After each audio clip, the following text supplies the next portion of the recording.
Promote life! Empower women! Promote life!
Yeah, I heard definitely 5 clear votes that recognize, as Justice Kavanaugh put it, that the court needs to stay scrupulously neutral on this and not be trying to make abortion policy for the nation.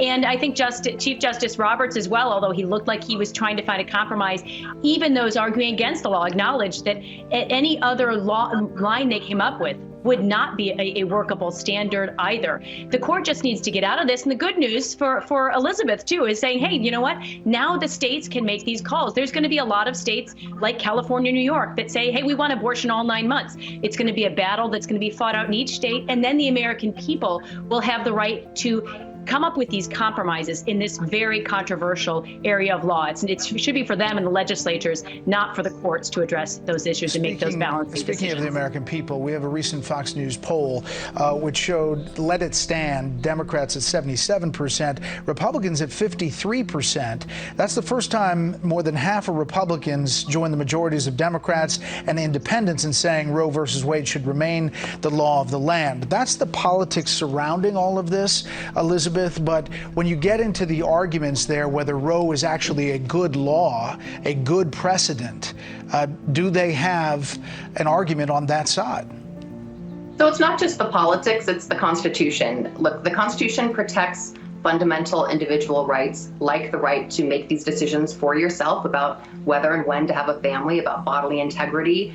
And you know, it doesn't depend on the state you live. That's not how the Constitution works. Fundamental rights that are so important like this are protected wherever you live across the country. And we, the people, have already spoken on this when we ratified the 14th Amendment. So it's already law. And I think the polls just show that the American people have that sense of the Constitution and the importance of protecting this fundamental right from states infringing upon it. And that was the whole purpose of the 14th Amendment, was to make a uniform protection for deeply essential rights to liberty like this one. And Carrie, last thing, you heard Justice Sotomayor say, can can this institution deal with what she called the stench of a decision if it's overturned, Roe versus Wade?